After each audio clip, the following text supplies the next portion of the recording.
आज की वीडियो में बात करेंगे क्लास 12 केमिस्ट्री का चैप्टर बेटा कोऑर्डिनेशन कंपाउंड।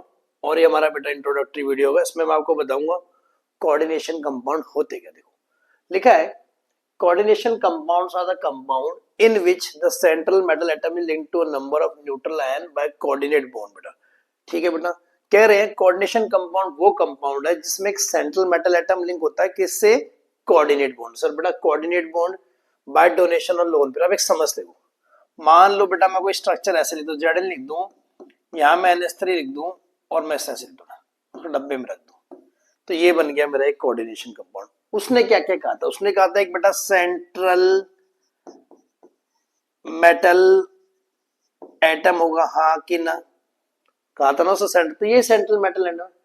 अब बेटा इसके आगे जाके मैं पढ़ाऊंगा लिगेंड कहते हैं बेटा ना, इसके बारे में बताऊंगा आपको। पहले बाद में ये समझते हैं कि कैसे लिंक होता है बेटा।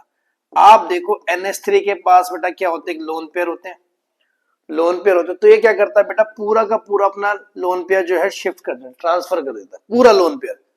कोवेलेंट बॉन्ड में शेयरिंग होती है एक इलेक्ट्रॉन की, यहाँ पे पूरा का पूरा लोन पेयर शिफ्ट हो जाता है बेटा, और क्या बॉन्ड बनता है, कोऑर्डिनेट बॉन्ड। कोऑर्डिनेट बॉन्ड बेटा बाय डोनेशन ऑफ, और इस तरह से दिखाते हैं कोऑर्डिनेशन बॉन्ड का ना। जैसे एग्जांपल आप समझो कोऑर्डिनेट बॉन्ड, जैसे बेटा NH3 है, NH3 का एक लोन पेयर है, H प्लस है, H प्लस के पास एक भी इलेक्ट्रॉन नहीं बेटा, है ना। H का मतलब 1 होता है, प्लस का मतलब चला गया, प्लस का मतलब बेटा चला गया, तो बेटा क्या आया, 0। तो ये क्या करता है, पूरा का पूरा इलेक्ट्रॉन पेयर डोनेट करता है बेटा, NH4 प्लस बनाता है। बात समझ आई। ऐसे ही आप H2O को देख लो, अगर आपको H2O को देखना है, ये बेटा H2O इसका 2 लोन पेयर है, यहाँ पे H प्लस आयन है, ये पूरा का पूरा इलेक्ट्रॉन पेयर डोनेट करेगा और बनाएगा हाइड्रोनियम आयन। बात समझ आएगी ना बेटा। तो दोनों के दोनों बॉन्ड के एग्जांपल है, दोनों कंपाउंड के एग्जांपल है कोऑर्डिनेट बॉन्ड के, जहां पे डोनेशन ऑफ लोन में। तो यही कहा उसने कोऑर्डिनेट कंपाउंड वो कंपाउंड है जहां पे सेंट्रल मेटल एटम लिंक्ड है कोऑर्डिनेट बॉन्ड से। अब जैसे और एग्जांपल ले लो, आपने लिखा CuH2O4, ये भी बेटा कोऑर्डिनेट कंपाउंड है। ये सेंट्रल मेटल एटम हो गया, ये इसको डोनेट करेगा, कोऑर्डिनेट बॉन्ड के थ्रू लिंक है, तो ये बन गया कोऑर्डिनेशन कंपाउंड। आपने कुछ और कंपाउंड लिया बेटा, आपने लिया AgNH3 2, कुछ भी ऐसा ले लो बेटा, और भी कोई कंपाउंड ले लो आप, आपकी जो मर्जी, और कंपाउंड आपने कोई और एलिमेंट के साथ ले लो। मैं ले लू NiCO4 बेटा, ये भी बेटा कंपाउंड है, इसमें एक सेंट्रल मेटल एटम है, ये कोऑर्डिनेट लिगेंड है, ये डोनेट करेगा। बात समझ आ गई ना बेटा, क्या होता है मेरा सेंट्रल मेटल एटम। ठीक है बेटा, कुछ इंपॉर्टेंट टर्म्स जो हमारे इस चैप्टर यानी कोऑर्डिनेशन कंपाउंड में बेटा इस्तेमाल होने वाली है। पहला है ligand and central metal atom. देखो the donor atom molecule or ions which donate a pair of electron to the metal atom and form a coordinate bond। मैंने आपको समझाया बेटा। जैसे देखो ना, CuNH3 4 लिख दूं, अब NH3 क्या अपने इलेक्ट्रॉन्स को डोनेट करेगा बेटा, बात सही है, तो ये लिगेंड बन जाएगा बेटा। बात समझ आ गई बेटा। और इसके साथ क्या बनाता है, कोऑर्डिनेट बॉन्ड। और एग्जांपल देखो, आपने कहा ZnH2O4, 3 लिख दो, 4 लिख दो, एक ही बात है बेटा, तो ये एक लिगेंड हो गया। आपने का कोई और लिगेंड के साथ एग्जांपल, मैंने लिखा बेटा NiCO4, ये भी एक लिगेंड है बेटा। बात समझ आ गई ना, बात समझ आई ना बेटा। कई तरह लिगेंड होते हैं बेटा, ऐसे भी होते हैं, En2 वाले भी होते हैं, कई सारे लिगेंड देखोगे। बात समझ आ गई ना। तो जो डोनर एटम मॉलिक्यूलर आयंस एक पेयर ऑफ इलेक्ट्रॉन देगा, किसको, सेंट्रल मेटल को, और बेटा कोऑर्डिनेट बॉन्ड का है, उसे कहते हैं लिगेंड। एक से ज्यादा लिगेंड भी हो सकते हैं बेटा, ऐसे भी हो सकता है। देखो मैं लिख दूं CuNH3 4, फिर मैं लिख दूं H2O2, ये भी बेटा सारे क्या लिगेंड है बेटा, एक से ज्यादा भी लिगेंड हो सकते हैं। बात समझ आ गई बेटा। ठीक है, सेकेंड टर्म है बेटा मेरा डेंटिसिटी बेटा। डेंटिसिटी कहती है बेटा नंबर ऑफ कोऑर्डिनेटिंग ग्रुप और ligating group present in a ligand is called denticity. दो चीज समझनी है बेटा, एक कोऑर्डिनेटिंग ग्रुप क्या होगा, कोऑर्डिनेटिंग ग्रुप क्या होगा, और बेटा लाइगेटिंग ग्रुप क्या होगा। हालांकि और करके लिखा है बेटा, बट दोनों का मीनिंग अलग अलग है। जरा ध्यान से समझते हैं बेटा। देखो ध्यान से देखो, मैंने आपको यहाँ पे लिख दिया बेटा CuNH3 4, ये लिख दिया मैंने कोऑर्डिनेशन कंपाउंड, हाँ कि ना, लिख दिया। अब आप मुझे बताओ कि अमोनिया के पास लोन पेयर है बेटा, बात समझ आए, अमोनिया के पास क्या है बेटा, लोन पेयर। तो लाइगेटिंग ग्रुप क्या होगा बेटा, अमोनिया। बात समझ आ कि लिगेटिंग ग्रुप क्या है, जो लोन पेयर डोनेट करेगा। बट मैं आपसे पूछूं बेटा अमोनिया पे तो है, पर अमोनिया में कौन डोनेट कर रहा है भाई, अमोनिया का स्ट्रक्चर बनाओ जरा ऐसे करके NH3 बेटा, तो लोन पेयर तो बेटा इसी पे आ रहा है, यानी 2 इलेक्ट्रॉन तो इसी पे आते हैं, तो डोनेट एक्चुअली में कौन कर रहा है, नाइट्रोजन एटम। अब आप बात समझ आई बेटा। जैसे एक और स्ट्रक्चर देख लेते हैं, समझ आएगा। ZnH2O लिख दो बेटा 4। तो आपसे मैं बोलूं कोऑर्डिनेटिंग ग्रुप क्या है, आपने कहा सर कोऑर्डिनेटिंग ग्रुप वो है या लाइगेटिंग ग्रुप, मैं आपसे पूछूं तो लाइगेटिंग ग्रुप आपने कहा कि जो इलेक्ट्रॉन पेयर डोनेट करेगा, आपने कहा H2 है, पर कोऑर्डिनेटिंग ग्रुप कौन सा है, ऑक्सीजन बेटा, क्योंकि एक्चुअली जब H2O का स्ट्रक्चर बनाते हो तो बेटा ऑक्सीजन पे तो दोनों लोन पेयर होते हैं, ऐसे तो बनाते हो, तो लोन पेयर होते किस पे, ऑक्सीजन पे, तो कोऑर्डिनेटिंग ग्रुप की ऑक्सीजन। बात समझ आ गई, इसे ही कहते हैं बेटा डेंसिटी। अब अलग अलग बेटा लिगेंड की अलग अलग डेंसिटी, जैसे H2 है, यहाँ पे मैंने लिखा चार्ज, यहाँ लिखा टाइप, है ना। अब H2O के बेटा देखो चार्ज 0 होता है, कभी H2O के ऊपर आप प्लस या माइनस नहीं देखते, देखा कभी H2O प्लस नहीं, H3O प्लस देखते हो, OH नेगेटिव देखते हो, बट ये नहीं देखते। अच्छा डोनेट किसकी डेंसिटी क्या है, यूनिडेंटिटी बेटा, क्योंकि बेटा जब H2O का स्ट्रक्चर बनाओगे, आप ध्यान से देखो बेटा, तो आपने कहा सर एक इलेक्ट्रॉन पे रे रहा, एक इलेक्ट्रॉन पे रे रहा, पर तो ये तो होना चाहिए बाइडेंटेट, नहीं बेटा, है दोनों के दोनों एक ही ऑक्सीजन पे ना भाई, डोनेट तो एक ही ऑक्सीजन एक ही लोन पेयर कर सकता है, ये वाला दोनों तो नहीं करता है, 2 इलेक्ट्रॉन पेयर इस पे, बट डोनेट एक ही करता है क्योंकि एक ही पे है, तो उसकी डेंसिटी बेटा 1 होती है, इसे यूनिडेंटेड कहते हैं बेटा, क्या कहते हैं, यूनि मतलब 1, इसकी डेंसिटी 1। आपका NH3 पे एक लोन पेयर होता है बेटा, चार्ज 0, यूनिडेंटेड लीजेंड होता है। आप कार्बोनिल की बात करो बेटा, चार्ज 0, इसकी डेंसिटी क्या होती है, यूनिडेंटेड होता है।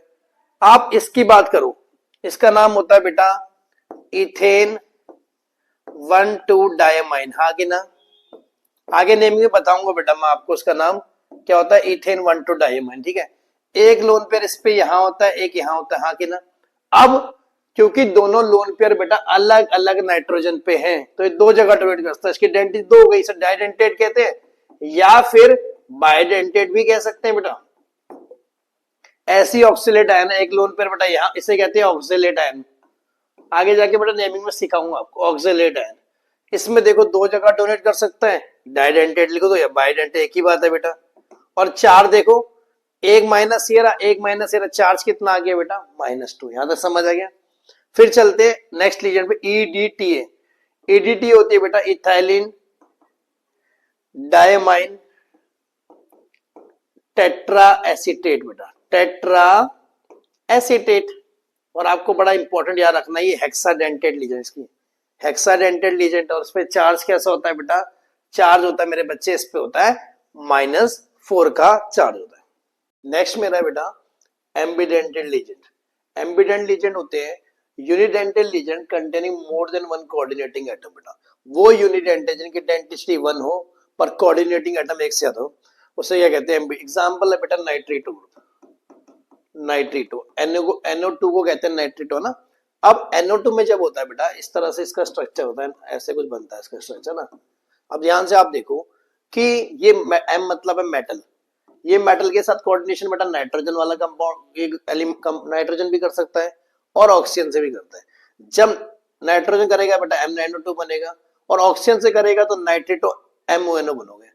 M का मतलब होता है बच्चे मेटल, जिस भी मेटल से आप बॉन्डिंग करा रहे हो। तो बात समझ आ गई कि एक टाइम पे सिर्फ एक ही डोनर एटम के साथ ये वो कर सकता है, कोऑर्डिनेट कर सकता है कोई भी मेटल, होते एक से ज्यादा है। जैसे इसमें नाइट्रोजन है, इसमें ऑक्सीजन है, नाइट्रोजन से करेगा कोऑर्डिनेशन तो बेटा मेटल नाइट्रेटो बनेगा, ऑक्सीजन से करेगा तो नाइट्रेटो बनेगा, यहां समझ। दूसरा एक और आयन है बेटा थायोसियानेट आयन, थायोसियानेट होता है SCN नेगेटिव, ठीक है बेटा। अब अगर ये सल्फर से कोऑर्डिनेशन करेगा मेरा मेटल तो बनेगा थायोसियन MSCN, अगर नाइट्रोजन कोऑर्डिनेशन करेगा आइसोथियास से बनेगा MN से, M मतलब मेटल। बात समझ आ गई ना बेटा कि इसके पास 2 कोऑर्डिनेशन की जगह होती, एक पर एक टाइम पे एक ही जगह से कोऑर्डिनेशन करता है, इसलिए बेटा अलग अलग बन रहे हैं, ठीक है। आगे मेरा कोऑर्डिनेशन नंबर बेटा लिखा है, the total number of unidentated ligands attached to the central metal atom through coordinate bond बेटा, सेंट्रल मेटल एटम के साथ बेटा कितने यूनिडेंटेड लीजेंड अटैच हो, उसे क्या कहते हैं, कोऑर्डिनेशन। एग्जांपल आप देखो, मैं लिख दूं NiNH3 4, तो आपने बोला कि यहाँ पे देखो कितने अटैच है, 4, तो इसका कोऑर्डिनेशन नंबर आ गया बेटा 4। अगर कुछ और लेना है, आपने लिखा CuH2O2, तो इसका कितना कोऑर्डिनेशन नंबर आ गया 2। बात समझ आ गई बेटा। और आपने अगर एक से ज्यादा लीजेंड है, जैसे आपने बोला सर यहाँ मैं Cl लिख दूं, फिर मैं NH3 लिख दूं, अब क्या है इसकी कोऑर्डिनेशन नंबर, तो कोई बात नहीं बेटा, Cl का एक है, एक Cl है, दो, एक NH3, तो 2 कोऑर्डिनेशन नंबर आ गया। ये सब किसके लिए, खाली जिनकी डेंसिटी 1 है। अगर मैं कोई कंपाउंड ऐसा उठा लूं या लिगेंड ऐसा उठा लूं, ये लो, अब आपको ध्यान देना बेटा, En की डेंसिटी कितनी होती है 2, तो देखो 2 इसकी डेंसिटी 2 इंटू 2 4 कोऑर्डिनेशन नंबर होगा, मतलब जितनी डेंसिटी होगी उससे आप मल्टीप्लाई कर दोगे। अगर यूनिडेंटेड लीजेंड नहीं है, यूनिडेंटेड लीजेंड में तो जो दे रखा है वही हो जाएगा। बात समझ आ रही बेटा।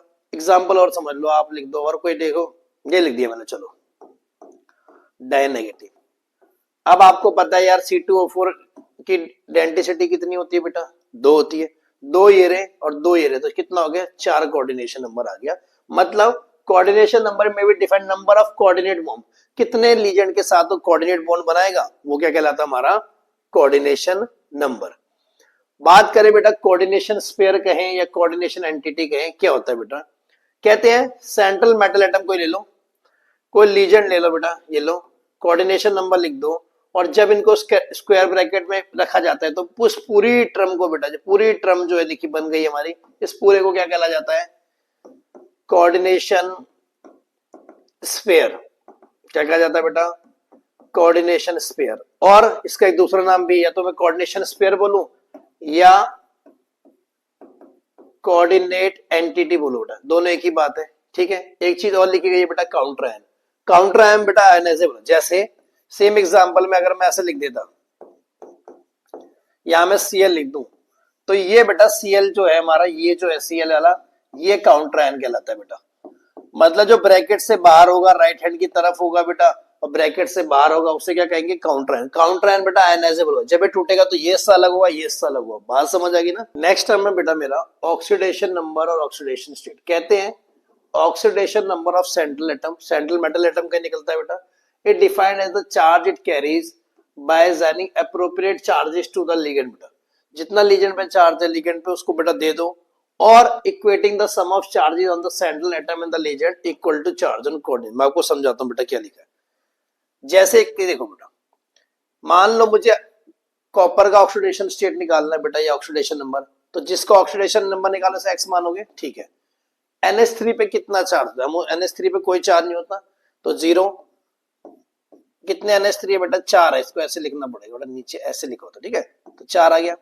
प्लस सल्फेट पे कितना चार्ज होता है, जो SO4 होता है बेटा, उस पे कितना चार्ज होता है, -2, 2। अब आप बताओ पूरे कोऑर्डिनेशन स्फीयर के ऊपर बेटा कोई चार्ज है, ऊपर प्लस है या माइनस है, नहीं ना, तो इक्वल टू लिख दो बेटा 0, कोई दिक्कत। अब आप निकालो 0 × 4 0, -2 0, तो x इक्वल टू 2 आ गई, यानी कॉपर की ऑक्सीडेशन स्टेट कितनी आ गई बेटा, 2 आ गई। बात समझ आ गई। यही बातें कही है कि सारे लिगेंड को चार्ज दे दो बेटा अपना, equating the sum of charges, जो भी सम ऑफ चार्जेस बन रहा है कोऑर्डिनेशन स्फीयर को इक्वल टू रख दो। नेक्स्ट एग्जांपल देखो बेटा, कुछ इस तरह से है FeCN6। अच्छा आपने कहा x मान लेंगे, अच्छा Cn का कितना होता है बेटा, Cn का बेटा -1 होता है, याद रखना आपको, चार्ज कितना होता है, -1।